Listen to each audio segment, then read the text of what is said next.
संसद में लोक लेखा समिति के माननीय अध्यक्ष, वर्तमान में काशी से सांसद, लोकसभा में बाबा विश्वनाथ का प्रतिनिधित्व करने वाले आदरणीय डॉक्टर मुरली मनोहर जोशी जी को आमंत्रित करता हूं कि वो काशी क्षेत्र की जनता को संबोधित करने की कृपा करें।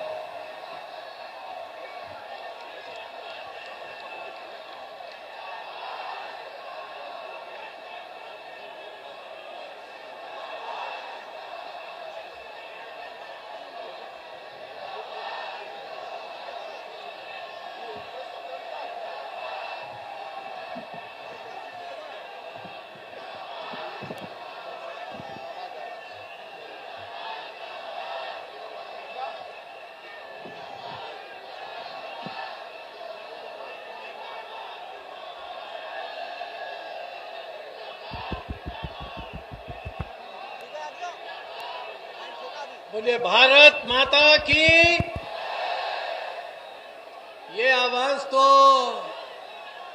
आसपास के जिलों में भी नहीं पहुंची, इसे तो हमें बहुत दूर तक पहुंचाना है। हिमालय के पार हमारी भारत माता की जय का आवाज का गुंजार होना चाहिए।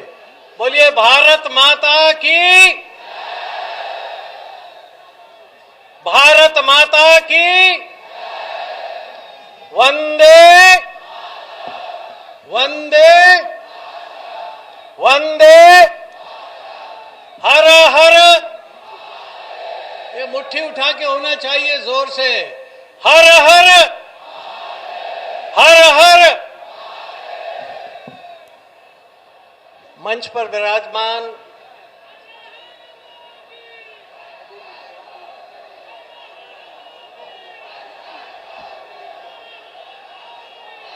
अब इसको थोड़ा,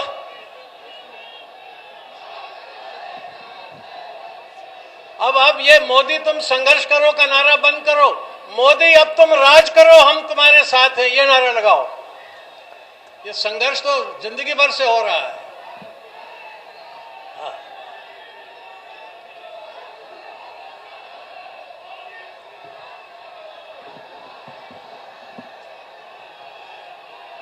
अच्छा, फिर से बोलिए हर हर।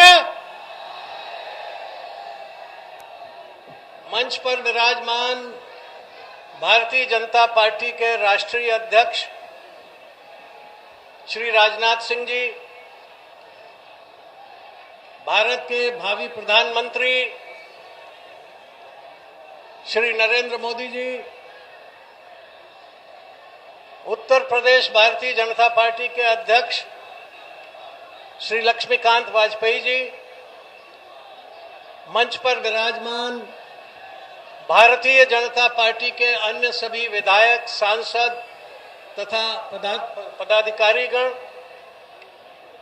इस विराट कुंभ में पधारे हुए काशी क्षेत्र के मेरे देव दुर्लभ कार्यकर्ता बहनों और भाइयों, पत्रकार, छायाकार मित्रों, नौजवान दोस्तों, मैं सबसे पहले काशी क्षेत्र के कार्यकर्ताओं को बधाई देता हूं, अभिनंदन करता हूं कि उन्होंने आज इतने विराट आयोजन को सफलतापूर्वक यहां आयोजित किया है। दूर तक, जहां तक दृष्टि जा रही है, भाई और बहन आते हुए नजर आ रहे हैं। चाहे जिस तरफ देखें, हर तरफ से अभी तक क्षेत्र से जनता का आना जारी है। और मैं केवल इतना ही कह सकता हूं कि आज के इस समागम के पश्चात पूर्वांचल की राजनीति को हमने पूरी तौर पर बदल दिया है। जो सारे तत्व इस क्षेत्र की राजनीति को दूषित कर रहे थे, जो यहां जात, बिरादरी और सांप्रदायिक शक्तियों के आधार पर प्रदेश में एक विभाजनकारी राजनीति चला रहे थे, जिन्होंने इस पूर्वांचल के क्षेत्र को विकास की दौड़ में पीछे कर दिया था, आज उन सारी ताकतों को आपने चुनौती दी है। और मैं यहां से बहुत विनम्रता पूर्वक ये कहना चाहता हूं कि पूर्वांचल में अब विकास की राजनीति चलेगी। पूर्वांचल में अब जात बिरादरी और संप्रदाय की राजनीति नहीं चलेगी। पूर्वांचल में अब अपराधी और आतंकवादी तत्वों का पूरे तौर पर सफाया किया जाएगा। बहनों और भाइयों, हम आज यहां इकट्ठे हुए हैं ऐसे समय में जबकि हमारा देश बहुत से संकटों से गुजर रहा है। मैं उन सब के बारे में बहुत विस्तार से नहीं कहूंगा, उस पर तो मोदी जी और राजनाथ जी आपके सामने और विचार रखेंगे।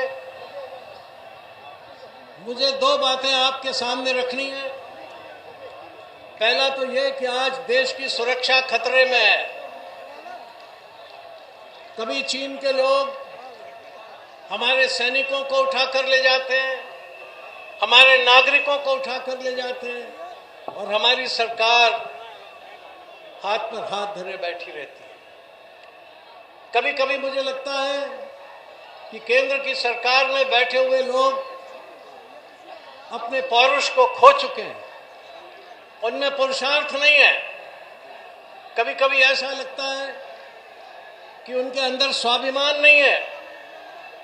कभी कभी ऐसा लगता है कि देश की सीमाओं के प्रति, उनकी रक्षा के प्रति उनमें किसी प्रकार का जज्बा नहीं है।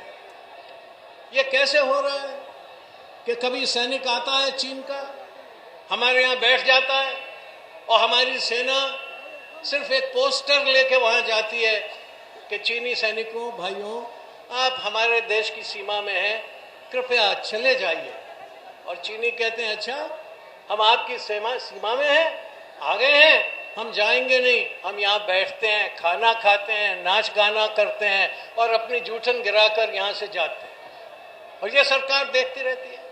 कभी वो हमारी सामग्री उठा कर ले जाते हैं, कभी वो हमारे बंकर्स तोड़ देते हैं, कभी हमारे नागरिकों को पकड़ के ले जाते हैं और उन्हें चीनी कपड़े बना करके वापस कर देते हैं। ये सरकार सीमा की सुरक्षा नहीं कर सकती।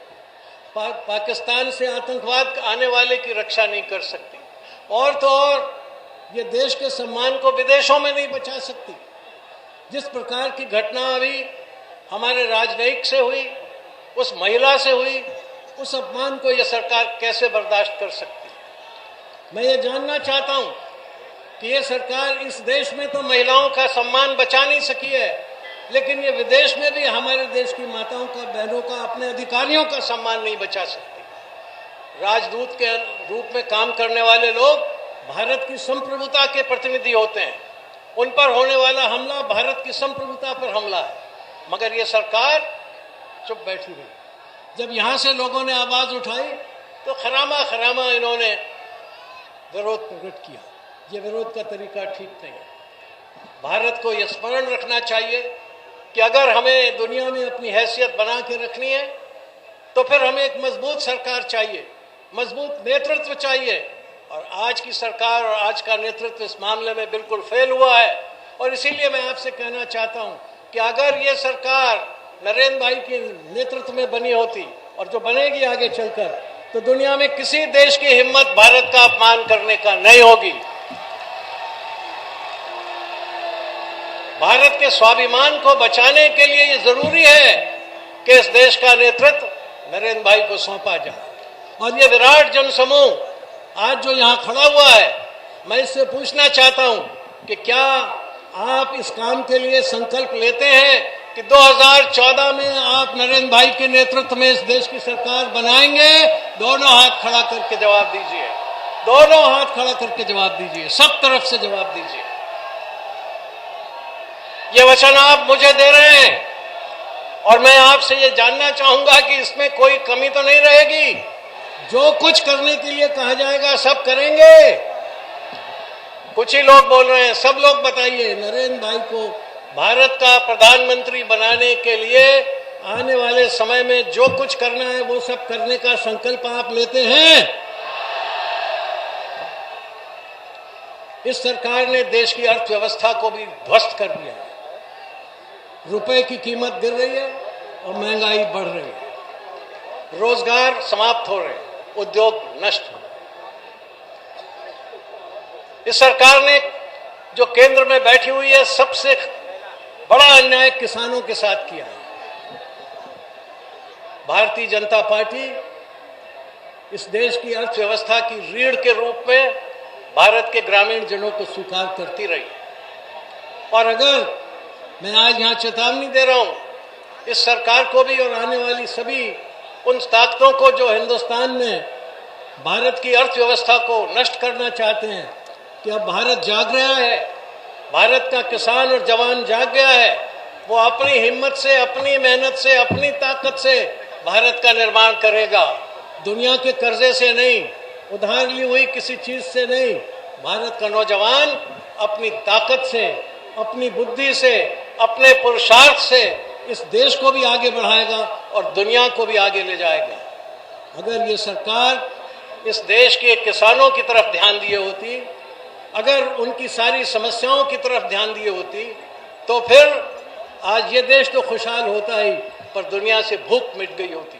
और मैं ये भरोसा दिलाना चाहता हूं कि जो सरकार बनाएंगे हम लोग नरेंद्र भाई के नेतृत्व में, वो हिंदुस्तान को भूख से मुक्त करेगी, किसान को कर्जे से मुक्त करेगी और नौजवान को रोजगार से युक्त करेगी। सीमा पर सशस्त्र जवान को अच्छे से अच्छा हथियार देगी। मेरे साथ बोलिए, मैं कहता हूं, मेरा नारा है कर्ज मुक्त किसान, कर्ज मुक्त किसान, भूख मुक्त हिंदुस्तान। कर्ज मुक्त किसान तो क्या होगा? कर्ज मुक्त किसान, आप जवाब देंगे भूख मुक्त हिंदुस्तान। कर्ज मुक्त किसान, कर्ज मुक्त किसान, रोजगार युक्त नौजवान। उसका जवाब आप आगे देंगे, सीमा पर सशस्त्र जवान, रोजगार युक्त नौजवान। तब होगा समर्थ भारत और ये होगा असली हिंदुस्तान। तब होगा समर्थ भारत। और मेरे साथ और नारा एक लगाइए। एक नारा लगाया था लाल बहादुर शास्त्री जी ने, जय जवान जय किसान। वाजपेयी जी ने उसमें एक नारा जोड़ा, जय विज्ञान। तो मैं कहता हूं जय जवान जय किसान जय विज्ञान, और उसके साथ एक नारा और जोड़ रहे हैं हम, जय हिंदुस्तान। तो मैं बोलूंगा जय जवान, आप जवाब देंगे जय किसान। जय जवान जय जवान जय जवान जय विज्ञान जय विज्ञान। और अब अंत में मेरे साथ फिर से संकल्प लीजिए, 2014 में कांग्रेस की सरकार वहां से उखाड़ेंगे और जल्दी से जल्दी उत्तर प्रदेश को भी अपराध और इस भ्रष्टाचार से मुक्त करेंगे। संकल्प लीजिए, 2014 में क्या करेंगे? 2014 में नरेंद्र भाई को भारत का प्रधानमंत्री बनाकर देश को भ्रष्टाचार और अपराध से मुक्त करेंगे और देश की गरिमा सारे विश्व में ले जाएंगे। आप संकल्प करते हैं तो हर हर महादेव बोलकर दोनों हाथ उठाकर समर्थन कीजिए। हर हर हर हर। धन्यवाद।